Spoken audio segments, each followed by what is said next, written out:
Assalamualaikum warahmatullahi wabarakatuh. Alhamdulillahi rabbil alamin. Wassalatu wassalamu ala asrafil anbiya'i wal mursalin sayyidina wa maulana Muhammadin wa ala alihi wa sahbihi ajma'in. Amma ba'du. Bapak dan ibu-ibu sidang salat maghrib berjamaah yang insyaallah sama-sama dimuliakan Allah Subhanahu wa taala. Marilah kita selalu senantiasa memanjatkan puji dan syukur Allah Subhanahu wa taala yang mana sampai dengan saat ini kita semua telah diberi nikmat oleh Allah, terutama nikmat panjang umur, nikmat sehat walafiat, nikmat iman, nikmat Islam, sehingga dengan nikmat tersebut kita masih dapat melaksanakan perintahnya yaitu salat maghrib berjamaah. Allahumma sholli ala sayyidina Muhammad wa ala ali sayyidina Muhammad. Salawat dan salam kami sampaikan juga kepada junjungan kita Nabi besar Muhammad sallallahu alaihi wasallam yang mana kita selaku umat istiqomah dalam menjalankan sunnah-sunnahnya, mudah-mudahan mendapatkan syafaat di hari akhir nanti. Amin ya rabbal alamin. Bapak dan ibu-ibu, sebagaimana biasanya tiap ahad malam kita ada taklim. Mudah-mudahan taklim ini dapat meningkatkan keimanan kita kepada Allah Subhanahu wa taala. Tapi sebelumnya marilah kita bacakan suratul Fatihah. Kita tujukan untuk kedua orang tua kita, baik yang masih hidup maupun yang telah meninggal kita, dan wabil khusus untuk jamaah taklim Masjid Darul Muttaqin. Mudah-mudahan barokah dari Allah Subhanahu wa taala. Bi barakatil Al-Quran Al-Fatihah. A'udzu billahi minasyaitonir rajim. Bismillahirrahmanirrahim. Alhamdulillahi rabbil alamin. Arrahmanir rahim. Maliki yaumiddin. Iyyaka na'budu wa iyyaka nasta'in. Ihdinas siratal mustaqim. Siratal ladzina an'amta 'alaihim ghairil maghdubi 'alaihim waladdallin. Amin. Waktu saya jam 7 pas masuk kesempatan ada yang mau bertanya. Saya mau izin dulu nganter. Oh ya, nggak apa-apa.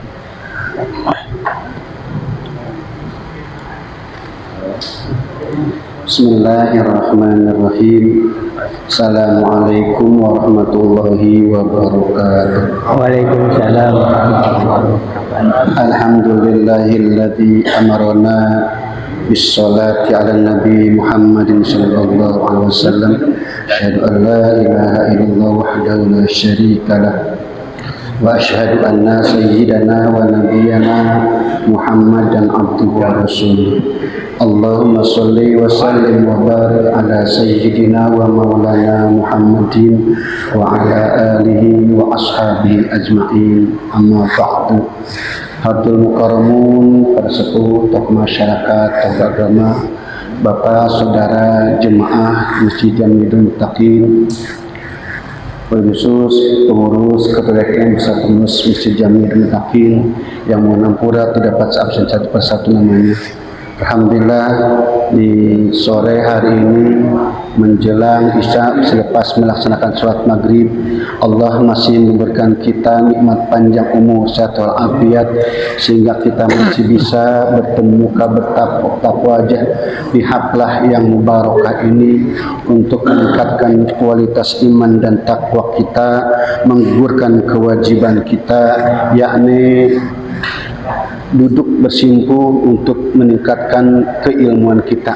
Mudah-mudahan sisa umur kita tambah barokah, tambah rajin ibadah sampai Allah catat nama kita min ahlil jannah. Amin ya rabbal alamin. Bapak, Saudara, jamaah rahimakumullah, kita masih berada di bulan Maulid Rabiul Awal. Tentu hampir semua masjid melaksanakan peringatan Maulid. Oleh karena itu, izinkan malam ini saya menyampaikan sebuah hadis Rasul agar kita termasuk orang-orang yang bukan saja mencintai tapi dicintai Nabi Muhammad sallallahu alaihi wasallam. Kenapa? Karena mencintai Nabi itu hukumnya wajib, Pak. Maka Rasul dalam sebuah hadis berkata, "Adibu auladakum ala salasi solin." Didiklah anak-anakmu untuk mencintai nabimu. Didiklah anak cucumu untuk mencintai nabimu.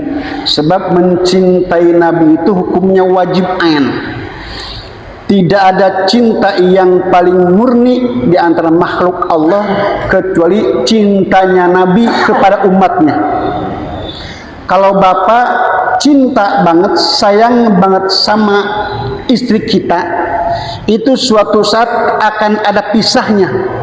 Di dunia entah kita yang mendahului istri kita atau istri kita yang akan mendahului kita.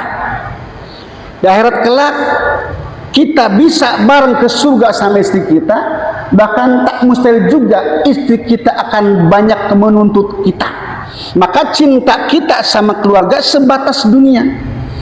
Cinta kita sama anak kita ada batasnya, sebatas dunia. Besok lusa ketika kita meninggal, anak kita cuma bisa menangis di dunia. Itu bentuk cinta terakhir anak kita, tangisan atas kepergian kita. Tapi cinta Nabi kepada umatnya, hatta ketika Rasul meninggal pun, mau meninggal, itu yang ditanya bukan Aisyah istrinya, bukan Fatimah putri semata wayangnya, bukan Hasan Husain cucu kesayangannya, tapi umatku kita yang tanyakan, Pak. Ketika besok dunia sudah dikiamatkan Allah, semua dunia sudah rata. Jibril dibangun Allah, Jibril bangunkan Muhammad. Nabi Muhammad dibangun Jibril, ya Muhammad bangun. Pas Nabi Muhammad terbangun, tanya Jibril, hari apa ini? Ya Rasul, ini hari kiamat. Begitu mendengar hari kiamat, Rasul nanya, Jibril, kaifa wa aina ummati? Jibril, di mana umatku? Bagaimana nasib umatku? Yang tanya kita, Pak. Enggak tanya bagaimana anakku, bagaimana istriku, bagaimana istri-istrinya. Tapi bagaimana umatku? Yang tanya kita. Makanya betapa salahnya kita ketika di dunia ini tak ada cinta pisan kepada Nabi. Rugi, Pak, sebab besok akan nolong kita itu Nabi. Bahkan guru saya pernah berkata, ketika besok amal kita banyak salahnya, ada kebaikannya, maka serban Nabi itu akan menambah amal kita. Besok kita semua orang sibuk mencari syafaat. Dari mulai Nabi Adam, bring ke Nabi Adam, Adam, tolong syafaat saya, tolong saya. Apa Nabi Adam? Cucuku, anak cucuku, saya nggak bisa berbuat apa-apa. Kalian begini karena saya. Dosa sekalian saya di surga diusir Allah karena dosa. Maka saya nggak bisa nolong kalian. Saya bingung bagaimana saya depan Allah. Lahir ke Nabi Nuh, kata Nabi Nuh, boro-boro anak saya Nuh celaka semua, istri saya celaka semua. Kayak Ibrahim nggak bisa. Nabi Musa, Abu Musa nggak bisa. Nabi Isa nggak bisa. Datang ke Nabi Muhammad, annalak hada ya ummati. Rasul sujud kepada Allah, ya Rabb umatku. Kata Allah, Pak rosyaka yang mau angkat dalam minta. Di situ terjadi pertemuan pertama Nabi Allah Muhammad kepada kita umatnya, sebut syafaatul uzma.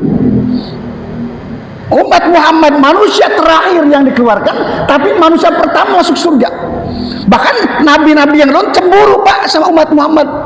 Andaikan bola minta umat Muhammad. Kenapa? Begitu istimewanya, Pak, umat. Nabi Adam dosa sekali, dosa di surga. 40 tahun minta ampunnya, diampunkan, baru ketemu di Jabal Rahmah, baru diampunkan. Setelah sekian tahun. Kita umat Muhammad, di mana dosanya, di mana minta ampunnya? Kalau minta ampunnya diampunkan Allah. Makanya wajib benar kita mencintai Nabi kita. Maka Rasul mengatakan, man ahabbani kana ma'i fil jannah. Barang siapa yang mencintaiku, maka dia akan bersamaku di surga kelak. Terus bagaimana mempraktekkan kita cinta kita? Yang minimal kata Rasul, man ahabba syai'an faqad kasura bidzikrihi. Barang siapa yang mencintai sesuatu, pasti banyak menyebut namanya. Bapak, mohon maaf, ketika kita punya pacar dulu dah, kalau kamu ilok punya pacar lagi kan ya ilok punya pacar lagi, tapi nggak mustahil sih ya. Ketika kita punya pacar dulu, ketemu teman cerita tentang pacar kita.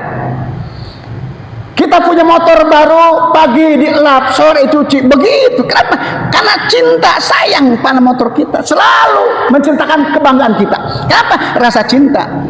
Nah, maka ketika kita cinta kita kepada Nabi kita Muhammad, maka perbanyak sholawat kepada Nabi. Sebab tidak ada cinta kepada Nabi kecuali memperbanyak sholawat kepadanya. Minimal. Maka sholawat apa? Ibadah tertinggi itu udah sholawat. Bapak sholat, nggak pakai sholawat, sah nggak sholatnya?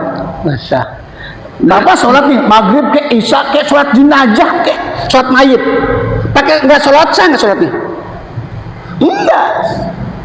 Mau sholat asyhadu alla ilaha illallah wa asyhadu anna muhammadar rasul, Allahu akbar, enggak sholawat, nggak sah. Bapak sholat jenazah, Allahu akbar, alhamdulillah, terus langsung lewat ke sholawatnya, langsung aufirlahu warhamu atau tahmajaru, nggak sah. Kenapa nggak ada sholawatnya? Maka kuncinya sholawat. Maka salah satu ibadah yang Allah tekankan kepada kita, bahkan Allahnya sendiri yang melaksanakan adalah sholawat. Setiap adzan terdengar, innallaha wa malaikatahu yusholluna 'alan nabi. Awas Pak, baca itu apa, kenapa itu menjadi faedah? Innallaha wa malaikatahu yusholluna 'alan nabi. Biar pas bacaannya. Ya ayyuhalladzina amanu shollu alaihi wa sallimu taslima. Allah memerintahkan sholawat. Kenapa? Karena Allah innal malaikatahu yusholluna, mau sholawat. Maka Allah memerintahkan kepada kita. Ketika Allah memerintahkan sholat kepada kita, Allah nggak ada cerita Allah sholat, nggak ada. Ketika Allah nyuruh zakat, Allah nggak zakat, nggak ada ceritanya. Tapi ketika Allah minta sholawat, innallaha wa malaikatahu yusholluna 'alan nabi, maka orang yang paling dekat dengan Nabi besok di yaumil kiamah, orang yang banyak sholawatnya. Maka ada beberapa ulama mengatakan kunci dunia itu ada di Nabi Muhammad, Pak. Bahkan kalau Bapak buka kitab hadis qudsi, ada satu kalimat laulaka lamma khalaqtul aflaka. Tidak mungkin Allah menciptakan alam dunia ini kecuali Allah menciptakan Muhammad. Hadis qudsi ada dalam hadis qudsi. Ini banyak dipertentangkan oleh orang yang orang-orang yang katakanlah orang yang non aswaja banyak. Tapi kalau saya ada catatannya itu begitu adanya. Allah ciptakan Muhammad, lalu Allah ciptakan kita. Makanya kita punya mobil, kita punya rumah, kita punya sawah, kita punya apapun, itu hakikatnya karena Allah menciptakan Nur Muhammad. Allah ciptakan Muhammad. Kalau Allah menciptakan Muhammad, Allah nggak menciptakan kita. Hakikatnya. Maka pantas kita cinta, wajib kita cinta dengan tadi memperbanyak sholawat. Maka tadi kata guru saya, dunia ini kuncinya ada pada Nabi Muhammad. Maka ketika ingin sukses dunia, kejar Nabi Muhammad. Artinya perbanyak sholawatnya. Saya pernah dengar satu kiai ceramah. Dalam ceramah begini, suatu hari ada tukang es keliling pakai sepeda. Pas dohor masuk masjid sebelum dohor. Pas di masjid itu ada pengajian. Doa sambil istirahat dengerin sang ustaz, sang kiai ceramah. Itu sang kiai ceramahnya, ketika kita pengen berkah dunia Islam akhirat, maka perbanyak sholawat. Orang yang bersolawat kepada Nabi, Allah kirim rezekinya langsung dari atas, langsung dari langit, bukan lagi dari bumi, langsung Allah kirim dari atas.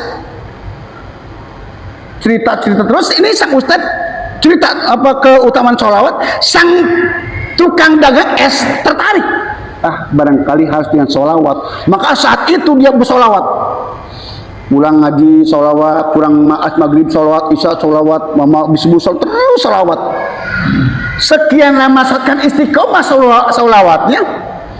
Pas suatu hari sore pulang dan nge-es di depan di jalan itu, jalan gang kecil, ada sebuah plastik. Karena penasaran dilihat, ternyata dalam plastik itu isinya intan emas berlian. Satu kantong plastik Pak, emas isinya. Kaget, ya Allah, ini punya siapa ya bisa ketinggalan di sini. Tapi kalau ini rezeki orang sholawatan nggak mungkin, sebab kata Ustadz tadi, orang sholawatan ini rezeki langsung di atas, bukan dari bumi. Berarti ini bukan rezeki saya. Kalau kita Pak niat pantong plastik gitu ya, nggak mikir lagi ke bawah, ini milik saya udah. Ya, ngapain mikir atas ke bawah? Ini mungkin Allah kirim begini. Tapi kalau ini istiqomah yakin, ini bukan rezeki saya. Kata Pak Ustadz tadi, ini rezeki orang sholawatan langsung di atas, nggak di bawah lagi. Tutupin Pak, tinggal pulang.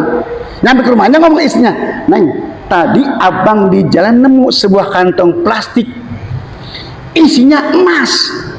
Terus kenapa abang ambil? Enggak, Neng, kenapa? Itu bukan milik saya. Kok abang tahu?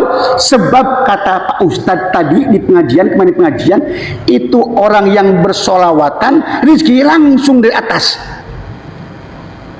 Ini cerita tukang es kedengeran mata tetangga yang fasik Pak, yang nggak pernah ibadah, bawa salawatan, sholatnya kagak kedengeran ceritanya. Nah, tetangga yang fasik ini langsung ngejar cari, ketemu Pak.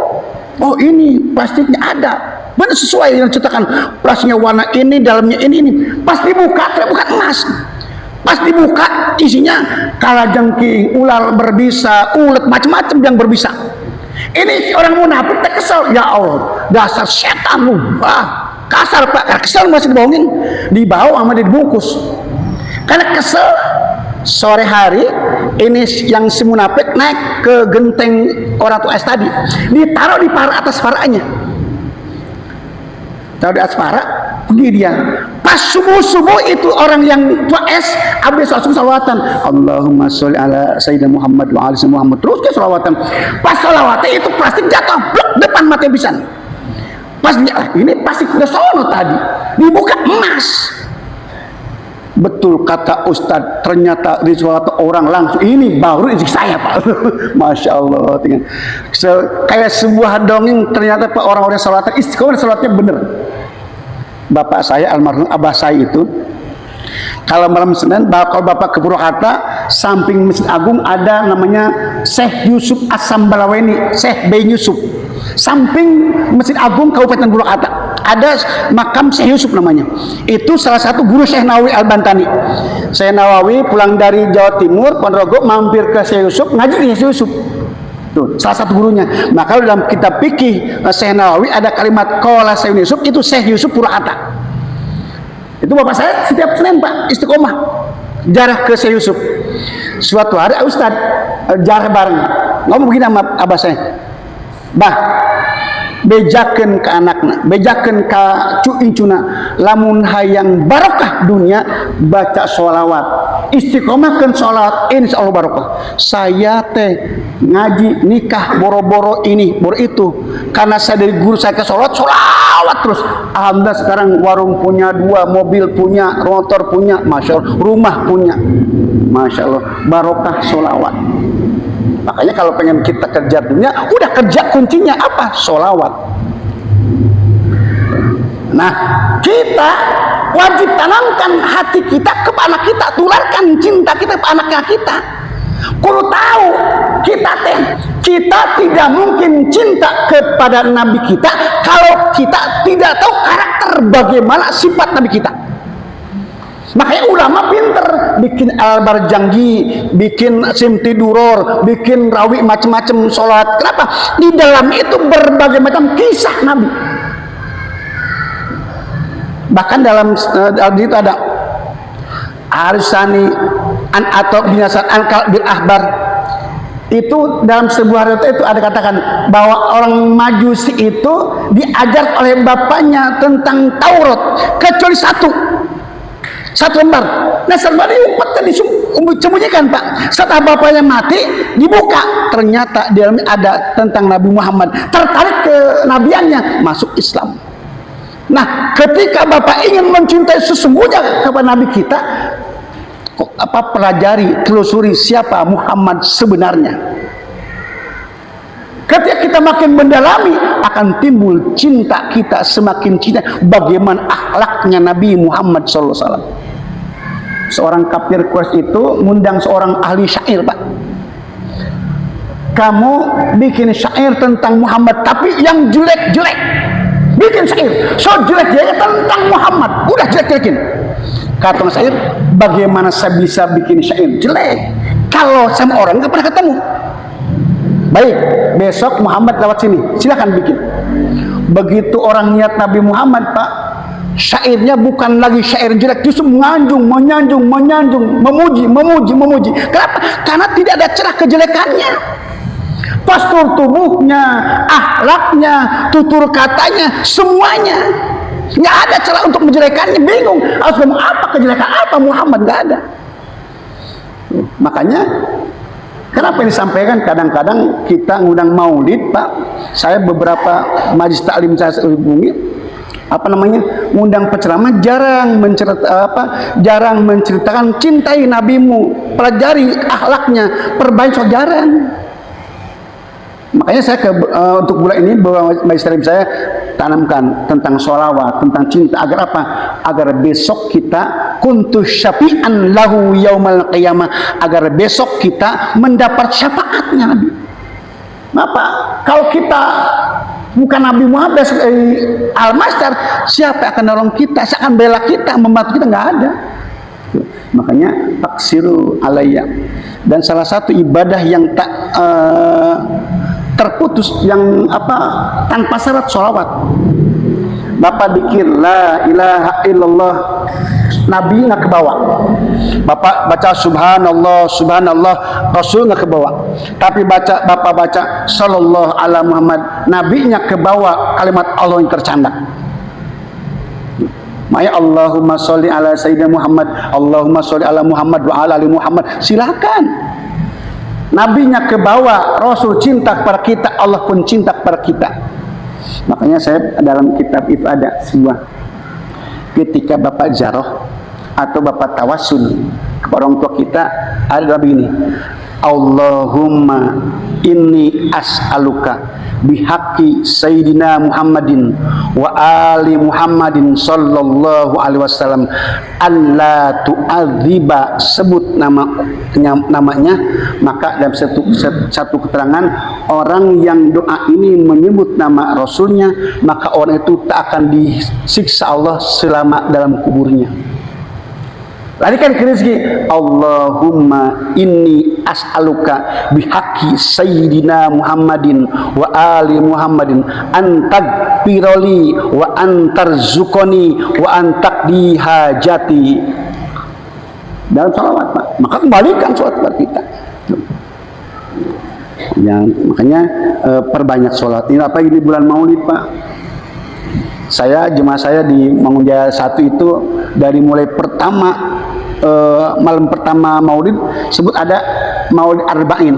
Makanya masjidnya enggak ngundang Jumat enggak ngadain Maulidan. Udah malam ini dari bapak ini, besok ke bapak ini, terus sampai 40 hari 40 malam itu muter.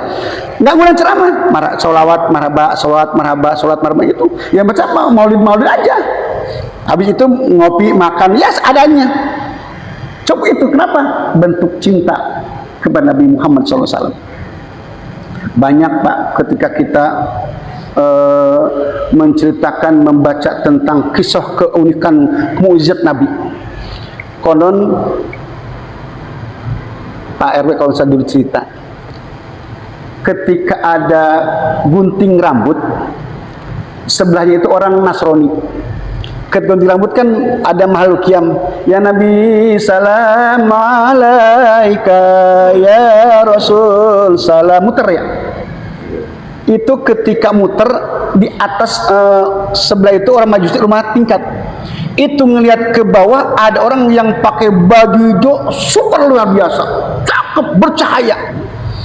Itu orang Majusi, kalau ustaz-ustaz kampung pasti kenal, karena tetangga semuanya yang ada kenal semua. Pak Ustaz itu kenal karena sering ketemu begini. Pas selesai Maulid turun, Pak Ustaz tadi yang baju hijau siapa? Saya nggak kenal saya itu. Kayaknya orang baru tapi nggak pernah ketemu. Siapa? Nggak ada baju hijau. setelah istikharah ternyata itu adalah baginda Rasul sallallahu alaihi wasallam. Maka ketika mahalul qiyam kita berdiri mahalul qiyam, ya Nabi salam alaika, satu jangan ngobrol, kedua jangan ngerokok. Udah kusukan kita pada Rasul, bahwa yakin seyakin-yakinnya satu Rasul datang mau kepada kita. Masya Allah. Tuh. Insya Allah, makanya perbanyak sholawat. Coba apa cinta? Satu bukti cinta kita kepada Nabi dengan memperbanyak sholawat. Yang kedua, kata Rasul, wa hubba ahli baiti, tanamkan cinta ke ahli bait, kepada keturunannya. Ahli bait itu sekarang ahli bait banyak diperdebatkan. Ba'alwi bukan keturunan Nabi, itu kata mereka. Kata tulis itu Nabi. Kita mah orang-orang yang nggak paham, jangan ikut campur. Udah kita mah jangan, Pak. Takutnya salah kita.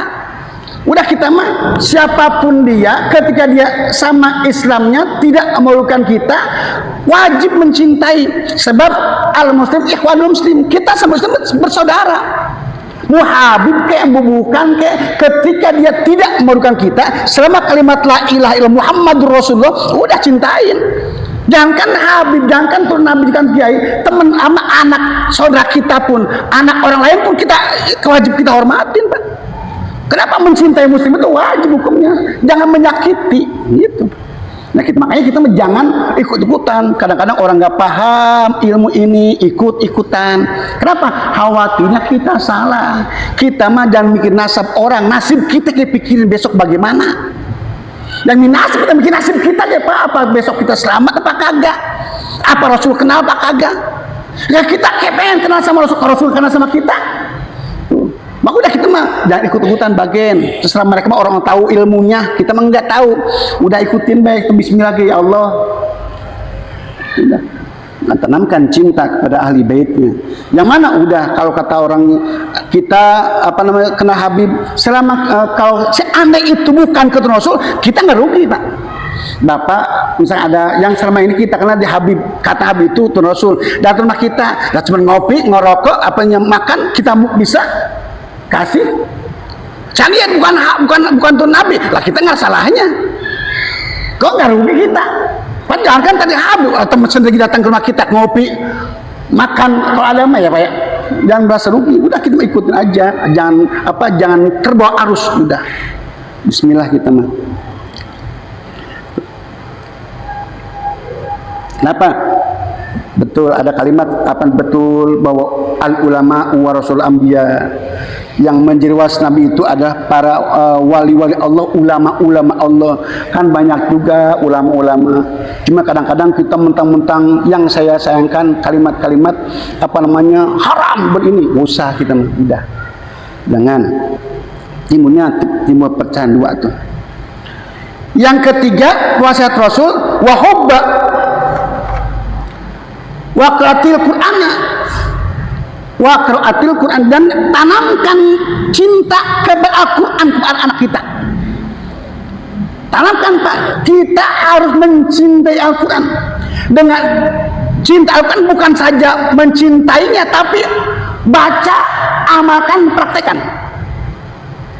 Jadi Abjad pernah cerita begini. Suatu hari ada seorang RT dapat surat dari gubernur. Itu Pak RT seneng banget terima surat dari gubernur. Saking seneng itu surat diciumin, pagi dicium taruh di lemari, sore diambil cium taruh lemari, pagi ambil cium taruh lemari. Seminggu Pak Gubernur telepon, Pak RT, ya Pak Gubernur, surat saya udah terima. Udah Pak Gubernur, alhamdulillah seneng banget saya nerima surat dari gubernur.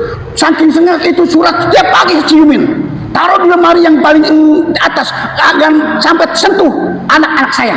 Pagi saya cium, sore cium, taruh lagi. Terus bagaimana pesan saya? Pesan apa Pak Gubernur? Baca enggak? Ini cium, saking cium doang, cium lagi, dibaca kagak. Kata Gubernur, Pak RT, buka itu isinya, tolong cariin tanah sehektar di kampung Pak RT. Nanti Pak RT kasih komisi sama saya. Karena dibaca kagak, Gubernur marah. Pak RT, lalu surat cium doang, baca kagak, tabok pisan nih. Iya, buat Allah begitu. Kata Allah, nih Pak, surat cinta dari Allah. Jangan dibeli doang, jangan pegang doang, baca. Ketika Bapak baca, apapun yang dipinta ada.